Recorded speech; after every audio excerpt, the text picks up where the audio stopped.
Hello, नमस्कार दोस्तों। तो कैसे हैं आप सभी? उम्मीद है अच्छे होंगे और बहुत बढ़िया ढंग से अपनी पढ़ाई कर रहे होंगे।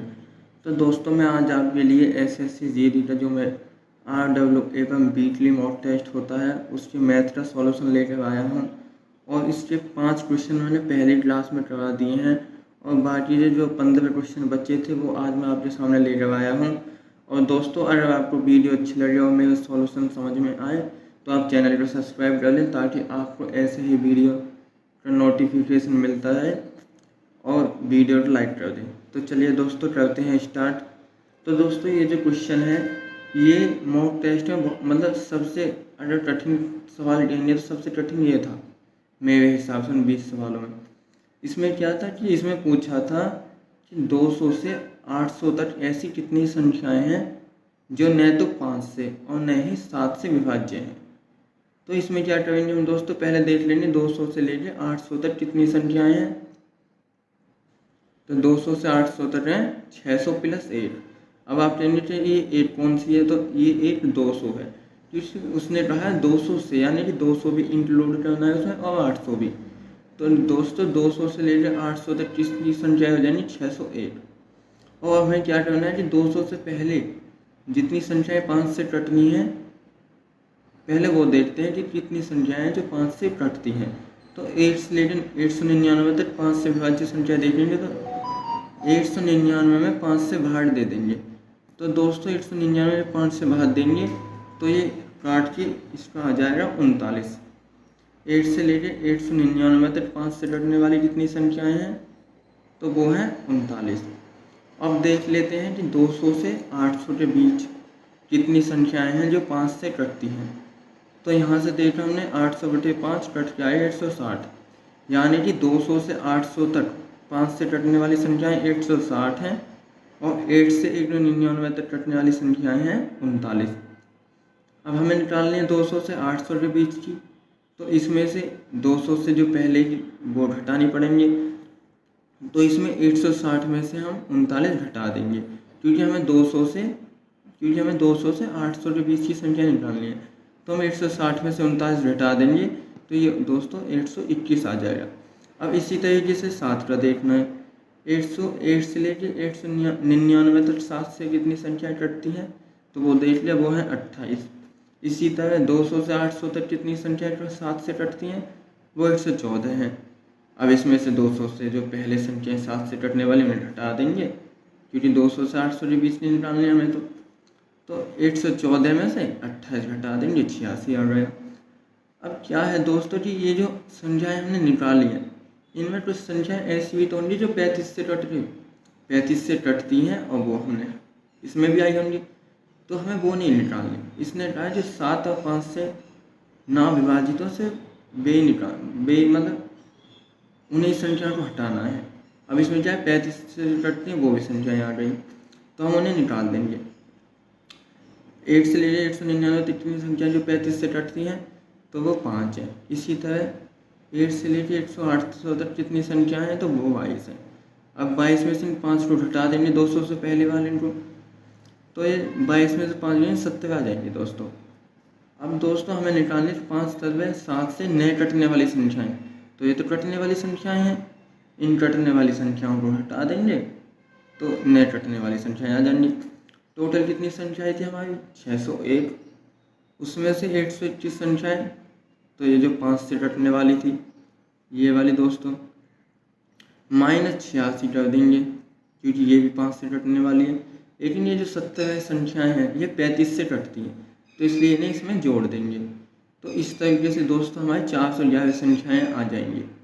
जब इन सबको सॉल्व करेंगे तो 411 संख्याएँ इसका उत्तर हो जाएगा।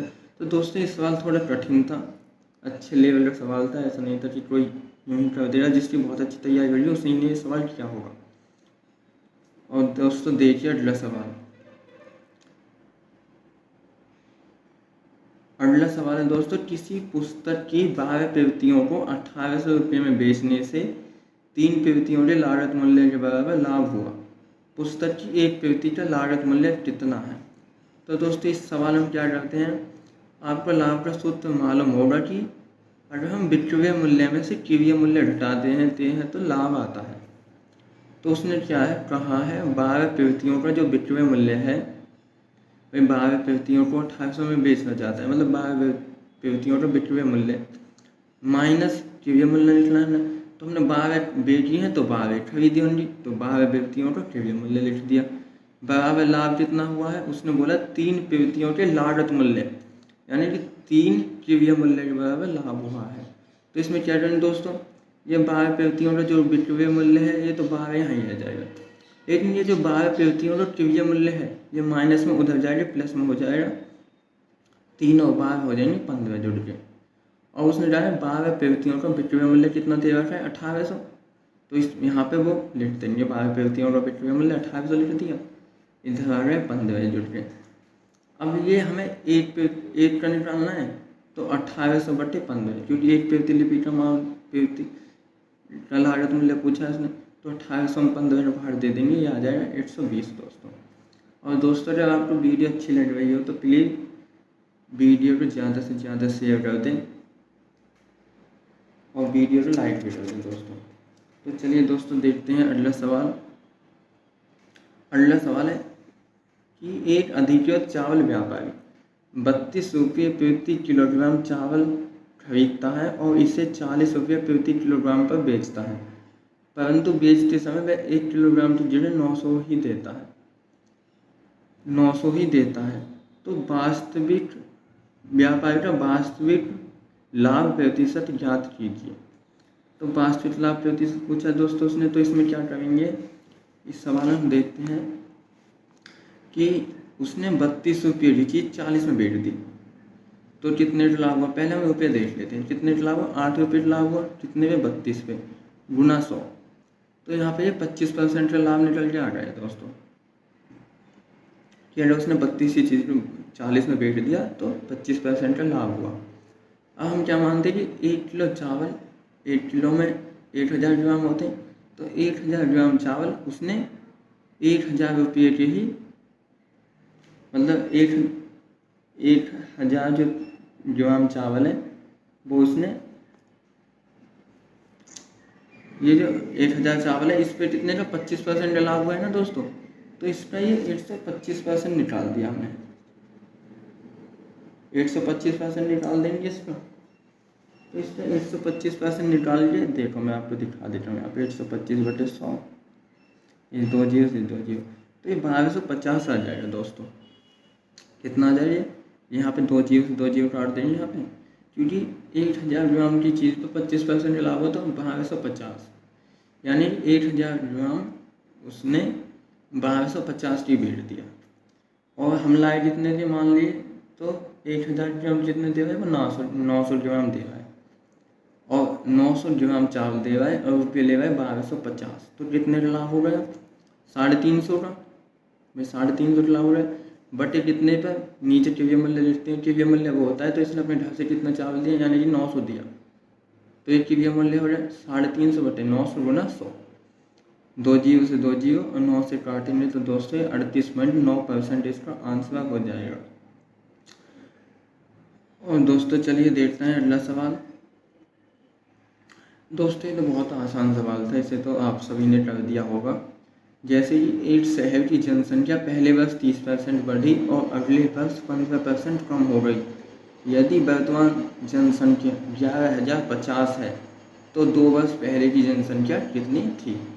तो मान लो दोस्तों 2 साल पहले जनसंख्या ए थी, इसमें फिर 30% बढ़ गई तो 130 बटे 100, फिर 15% कम हुई तो गुना 85% 100, और इस तरह से कितनी हो रही 11,050।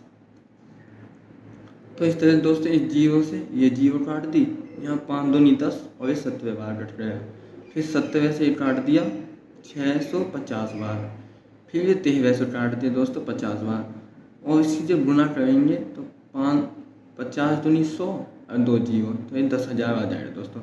तो 2 साल पहले जो जनसंख्या थी वो 10,000 थी।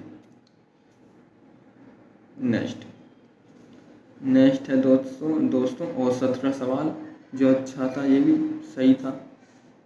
इसमें था कि 12 संख्याओं का औसत 45.5 है, जिसमें से पहली 4 संख्याओं का औसत 41.5 है और अगली 5 संख्याओं का औसत 48 है। 10वीं संख्या 11वीं संख्या से तो 4 अधिक है और 12वीं संख्या से 9 अधिक है, तो 10वीं और 12वीं संख्या का औसत क्या होगा ये पूछा इसने। तो दोस्तों इस सवाल में क्या करते हैं, सबसे पहले निकाल लेते हैं कि योग कि 12 संख्याओं का औसत कितना है, तो योग कितना हो गया, सॉरी दोस्तों 12 संख्याएं हैं, उनका औसत है 45.5, तो उनका योग कितना हो रहा है, उनका योग इनकी गुणा कर लेंगे 546। इसी तरीके से उसने कहा कि पहली 4 संख्याओं का औसत इतना है, तो इनका योग 166 आ रहा है और अगली 5 संख्याओं का योग 48 है, उनका योग आ रहा है 241। इस तरीके से 9 संख्याओं का योग कितना आ गया दोस्तों, 406।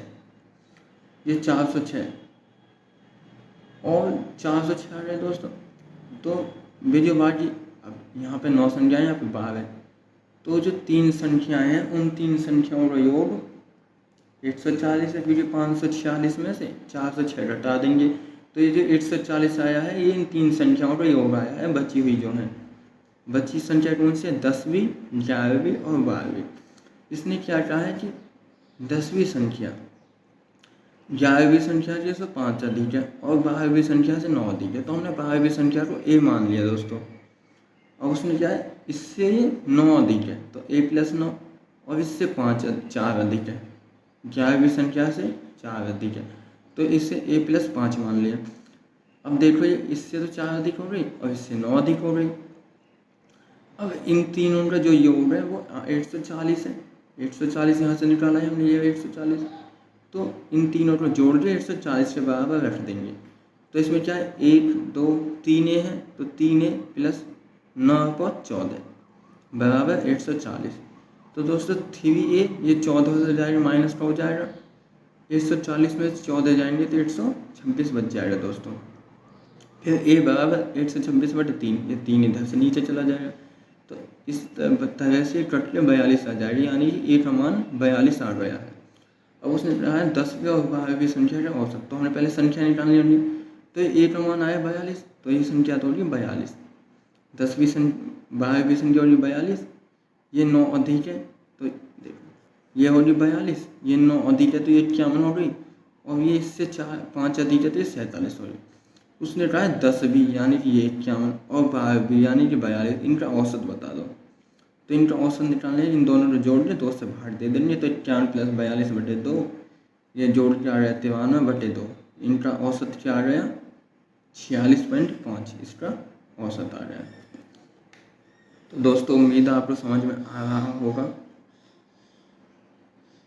अब दोस्तों ये वाला है, ये सवाल है, एक व्यक्ति अपने बल्ले को उसके अंकित मूल्य पर 8% की छूट पर बेचना चाहता है, उसका वह जो क्रेडिट है उसे अंकित मूल्य पर बल्ले को खरीदना चाहता है, इसलिए व्यक्ति उसे 10% की छूट पर बेच देता है। इस सौदे में व्यक्ति के लाभ में 70% कमी हो जाती है, तो बल्ले का अंकित मूल्य बताना। तो दोस्तों हमने मान लिया बल्ले का जो अंकित मूल्य है वो 100 रुपये है, बस बल्ले का जो अंकित मूल्य है वो है 100 रुपये। और जब वो 8% छूट देना चाहता है, 100 की चीज़ को 92 में बेचता है, लेकिन वो अपने भाई को 10% की छूट यानी 90 में देता है। ये भाई को अपने 10% छूट पर देता है वो, और इस प्रकार उसे 70 रुपये की कमी हो जाती है। अब उसने कहा है 70 रुपये, हमारे हिसाब से 2 रुपये कमी होगी, क्योंकि पहले वो 92 का बेच रहा था इसी को, अब 90 का बेच रहा है, तो कितने रुपये कम है, 2 रुपये। और उसने कहा है कि 70 रुपये कम आई, तो 2 धर दिया 70 के बराबर, यानी कि 1 बराबर 70/2। उसने बल्ले का अंकित मूल्य पूछा, तो बल्ले का अंकित मूल्य हमने कितना माना था 100, 70/2 × 100, तो इन 2 से 35 बार कट गया, इसका आंसर आ जाएगा 3500। तो दोस्तों इसका आंसर कितना आ गया 3500। अब देखते हैं दोस्तों अगला सवाल। अगला है समानुपात से, ये बहुत ज़्यादा क्वेश्चनों में उसमें पूछा जाता है एग्जाम्स में दोस्तों। इसमें है कि P, Q तथा R एक व्यापार शुरू करने के लिए क्रमशः 14,000, 18,000 और 24,000 रुपये निवेश करते हैं। यदि वर्ष के अंत में लाभ 25,480 है, तो P तथा Q के हिस्सों के मध्य क्या अंतर है, ये वो पूछना चाह रहा है। तो इसमें क्या करते हैं दोस्तों, P कितने लगा था 14,000 12 महीने के लिए, क्यों 18,000 12 महीने के लिए और 24,000 12 महीने के लिए। कोई 1 साल के लिए लगाए सबने, तो 12 से 12 सबको कट जाएगा और 3 जीरो से 3 जीरो कट जाएंगे दोस्तों। फिर से काट लेंगे 2 से 7 बार, 2 से 9 बार और 2 से 12 बार, तो इनका अनुपात आ जाएगा 7, 9 और 12। और उसने कहा यदि वर्ष के अंत में लाभ, कुल लाभ कितना दिया है 25,000, कुल लाभ दिया है दोस्तों 25,480।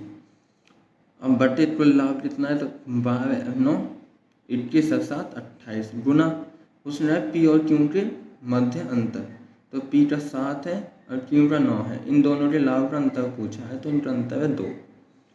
तो दोस्तों ये 2 गुना लिख दिए, 2 से 14 बार कट गया, 14 से जब इसमें बाहर दिया तो ये आ गया 1820 रुपये, यानी इन दोनों का अंतर है 1820 रुपये।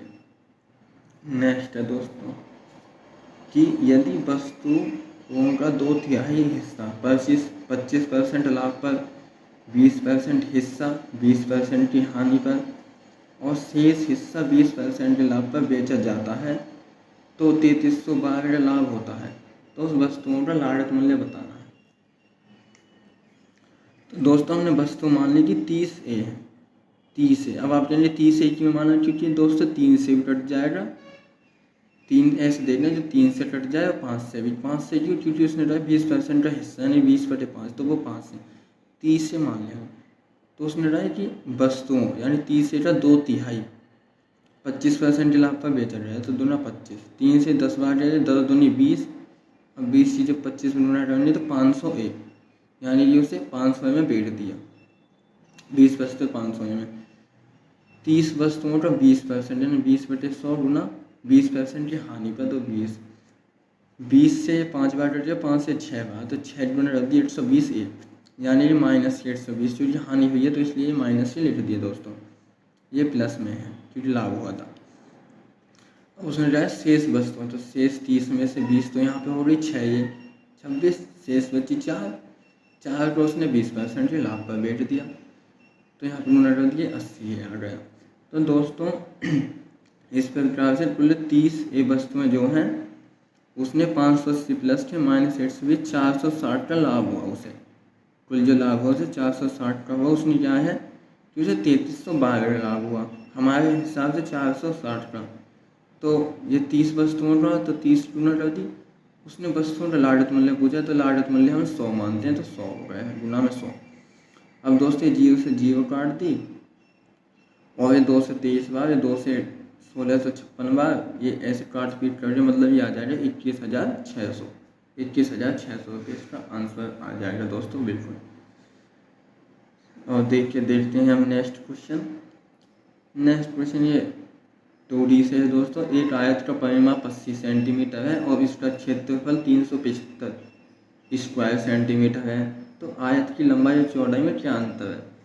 तो ये दोस्तों 2D का बहुत आसान सवाल है जो बिल्कुल फॉर्मूला बेस्ड था। देखिए जैसे ये आयत का परिमाप कितना दिया है, आयत का परिमाप है 80, तो आयत के परिमाप का सूत्र है 2 कोष्ठन लंबाई प्लस चौड़ाई बराबर 80 हो गया। इधर लंबाई प्लस चौड़ाई, ये 2 इधर गुना में था तो ये इधर भाग में चला गया, तो 2 से ये चढ़ गया 40 बार, तो दोस्तों लंबाई चौड़ाई का जो योग है वो 40 है। अब उससे बेटा उसने दिया आयत का क्षेत्रफल बराबर 375 दिया है, तो आयत के क्षेत्रफल का सूत्र है लंबाई गुना चौड़ाई, कितनी है 375। तो दोस्तों यहाँ से आपको 2 ऐसी संख्याएं सोचनी होंगी जिनको जोड़ के तो 40 आ जाए और गुना हो तो 375।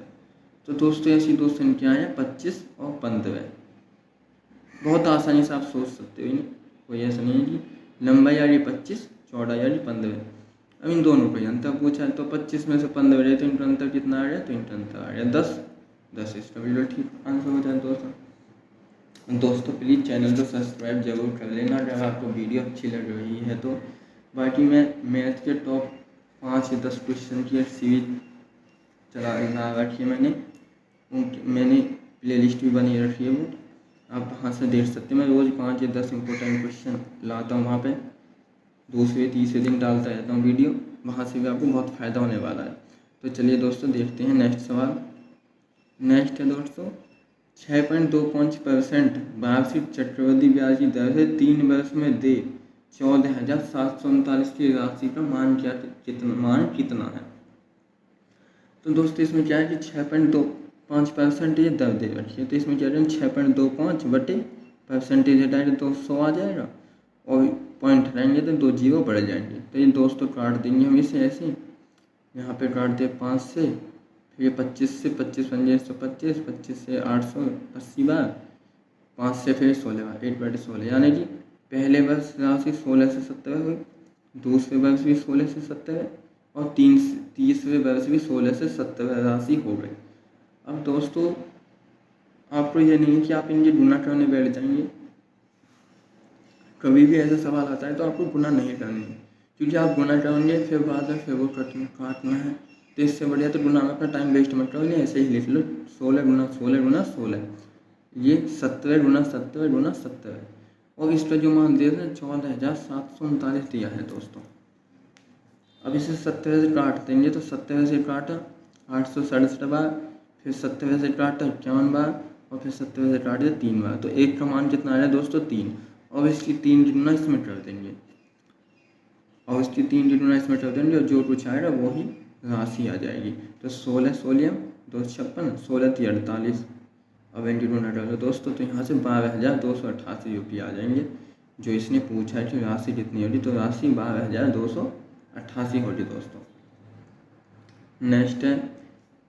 नेक्स्ट है दोस्तों कि एक परीक्षा में उत्तीर्ण होने के लिए कुल अंकों में से 340 अंक प्राप्त करना आवश्यक है।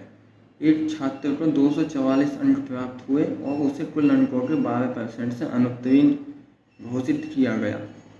एक छात्र को अधिकतम कितने अंक प्राप्त हो सकते हैं, ये पूछा है उसने। तो दोस्तों इसमें क्या है कि जो पास है वो 340 पे होगा, उसने किया है कि 340 अंक प्राप्त करते आवश्यक है, वो लाया है 244 और 12% से फेल हो गया। तो वो देख लो 340 से कितने कम लाया है 96, और परसेंटेज में कितनी कम लाया है 12, और उसने कुल अधिकतम अंक पूछे यानी कितने का पेपर था, तो गुना 100 का ही वो तो पेपर, परसेंटेज में 100 मानते हैं, तो 12 से 8 बार कट जाए, इसका आंसर आ गया 800, जो बहुत ही सिंपल सवाल था दोस्तों, आप सभी ने ये किया होगा।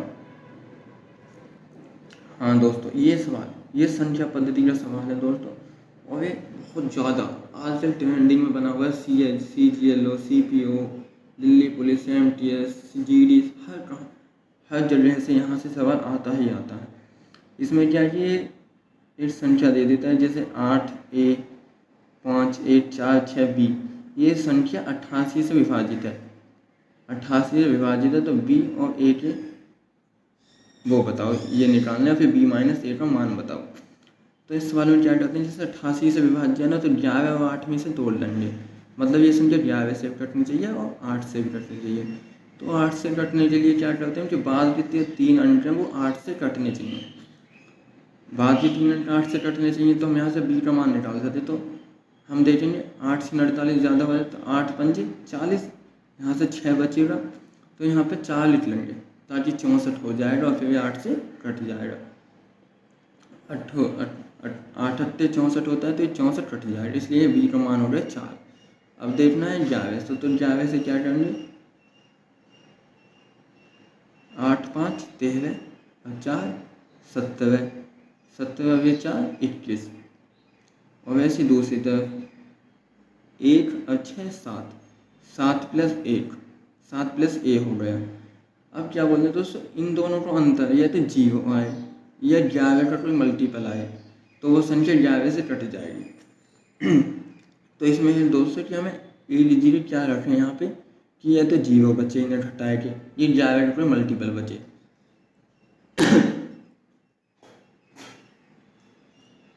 तो दोस्तों इसमें हम यहाँ पे 3 जोड़ देंगे, जिससे 10 हो जाएगा, फिर 21 में से 10 जाएगा तो 11 बच जाएगा, फिर ये इससे कट जाएगा। तो यहाँ पे B का मान तो 4 आ गया निकल के, और A का मान आ गया 3, यहाँ पे 3 रख देंगे क्योंकि A का मान 3 आ गया।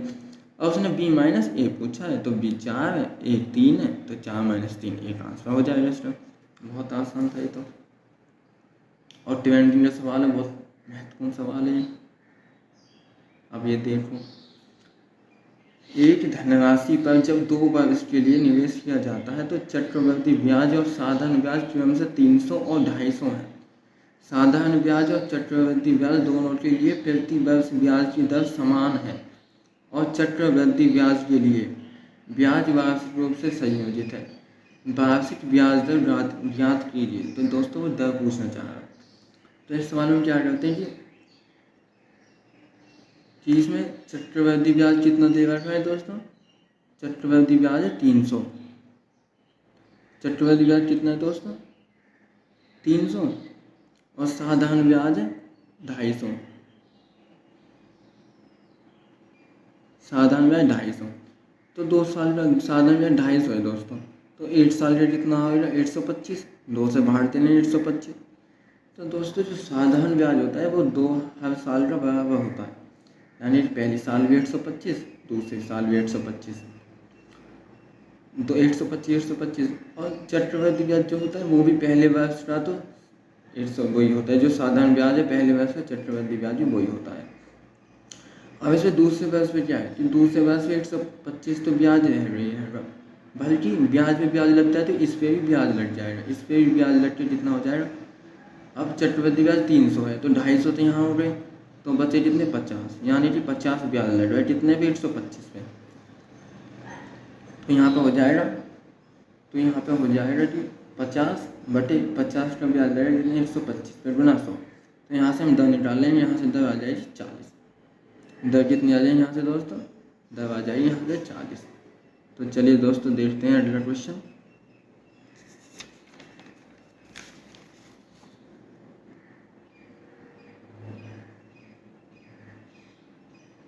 अगला सवाल है दोस्तों कि 16,200 की राशि को ABC में विभाजित किया जाता है। यदि A को 1200 रुपये कम मिलते तो शेयरों का अनुपात 3-4-5 होता। प्रारंभ में A का हिस्सा कितना था? तो दोस्तों इसमें जो बोला है वो बोला है अगर A को 1200 कम मिलते तो इसका मतलब 1200 को हम घटा लेंगे पहले। तो 16,200 में से 1200 घटा दिए तो कितना आ गया? 15,000। 15,000 आ गया दोस्तों। अब इस 15,000 को 3-4-5 के अनुपात में बांटना है। 15,000 को 3-5-4 के अनुपात में बांटना है। तो 15,000/12 ये सारे जोड़ लिए 12। और उसने 8 से पूछा तो 8 अनुपात कितना? 3। और 3 से कट जाए 4 बार, और फिर 4 से काटा तो कट जाए 3750। 3750 बार कट जाए दोस्तों। अब इसे 1200 जोड़ दो, जो हमने शुरू में एक हिस्सा निकाला था वो जोड़ दो इसमें, तो वो जोड़ जा जाए, ये आ जाए 4950। इसका उत्तर हो जाएगा 4950।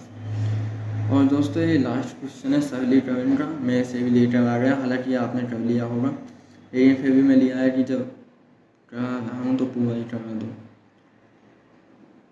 दोस्तों इसमें क्या है, इससे तो सब सेम करते हैं खैर, पर चलो देख लेगा। इसमें ये दे रहा था आपको, तो इसमें 500 भाग 3/4 का 2/3 भाग 5/3, तो ये का की गुना लिख देंगे यहाँ पर, गुना 300 प्लस ये 15/2 हो जाएगा, 7 दूनी 14, 15/2 भाग 11/2, ये भी 5 दूनी 10, 11/2 हो जाएगा, गुना 1100। यहाँ पे देखेंगे 500 भाग 3/8, और ये जो का मतलब है दोस्तों, यहाँ पे का मतलब गुना होता है ना, तो ये का मतलब गुना हो रहा है, तो यहाँ पे हमने काट लिया, 3 से 3 कट गया, ये 2 से 4 बार कट गया। फिर यहाँ पे भाग 500 प्लस ये 3 से 100 बार काट दिया, और फिर 100 की टर्म 5 में गुना, तो आ गया 500 प्लस 15/2। और ये जब भाग है तो ये गुना में बदल दिया, तो ये 11/2 का 2/11 हो जाएगा, गुना 1100 है ही पहले से। तो दोस्तों 2 से 2 कट गया, और ये 11 से 1100 100 बार कट गया, तो ये नीचे आ जाएगा, ये तो ऐसे ही आएगा 500 प्लस 1/4 आ रहा है यहाँ पे भाग 500 प्लस 1500, और 500 कितने 500 प्लस 1500, और अंत में हो जाएगी जी 500 भाग 1/4 भाग 2000, तो भी से गुना कर देना, भाग गुना कर दिया, ये 4 ऊपर पहुँच जाए गुना, ये 2000 नीचे आ जाएगा, ये 500 से 4 बार कटेगा, 4 से 4, तो इस ट्रांसफर 1 हो जाएगा दोस्तों। और दोस्तों अगर आपको वीडियो अच्छी लगी तो प्लीज़ चैनल को सब्सक्राइब जरूर कर लें और अपने दोस्तों के पास ज़्यादा से ज़्यादा शेयर कर दें। और दोस्तों मैंने एक मैथ की मैं 5 या 10 क्वेश्चन की वीडियो डालता हूँ जो बहुत ही इंपॉर्टेंट रहते हैं, जो आपको बहुत मतलब अगर आप बहुत कमज़ोर हैं मैथ में तो आपको बहुत अच्छा फ़ायदा मिलने वाला है उनसे। आप उन्हें भी देख सकते हैं, प्लेलिस्ट बना रखी है मैंने इसी चैनल पे। और दोस्तों जितना अच्छी लगी हो वीडियो तो वीडियो को प्लीज़ लाइक ज़रूर कर दें। धन्यवाद।